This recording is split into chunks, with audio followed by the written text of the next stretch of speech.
In the Garden City today of Orangeburg, it was a celebration as the known radio host and TV personality Charlamagne Tha God was there to help cut the ribbon of his newest Krystal fast food restaurant location in the Palmetto State. Through a 5-store partnership in South Carolina, Charlamagne and his wife playing a key role in launching and promoting multiple new Krystal stores across the state.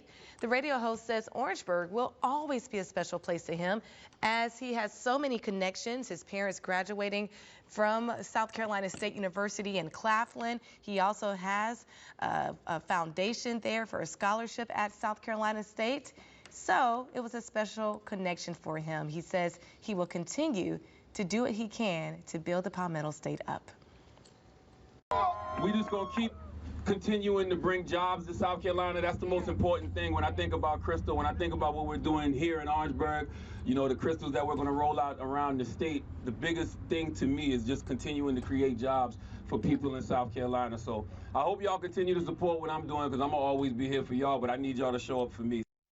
Charlamagne says he will continue to bring more restaurants to South Carolina under that Krystal franchise. And also, I got to go one-on-one with Charlamagne Tha God after that ribbon cutting this Sunday on awareness. We go through an extended conversation. We talk about how a little boy from the dirt road of Mott's Corner, as he likes to say, has now become a known political commentator, someone who's known to interview presidential candidates on national radio, on national TV, hosting his own show. How did he make it all possible? He says it's all due to his rural upbringing right here in South Carolina. Cousins and, you know, family members, they all still live in Mott's Corner.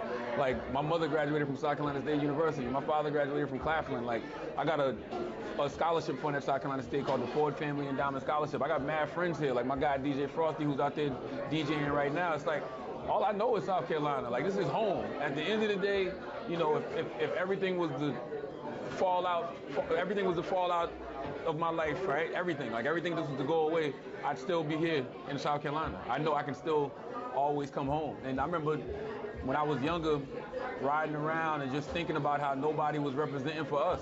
That's right. Like, you know, you saw all of these people from the South, they represent Atlanta, they represent Florida, Miami and all of that, but there was nobody out there representing from us. And it's not like we didn't have people that were in the industry who were from here, they just weren't representing. And that just was always my mindset, like, yo, just get on, and when I'm on these TV shows, like, let these people know where I'm from.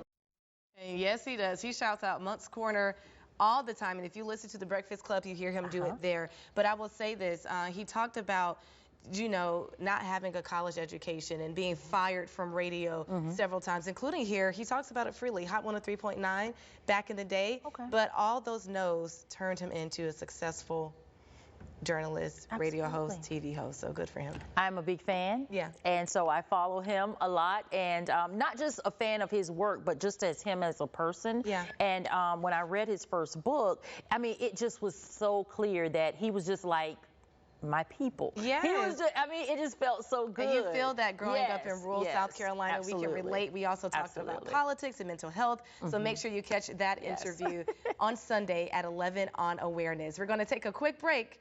Much more of your news at 5:30 after this.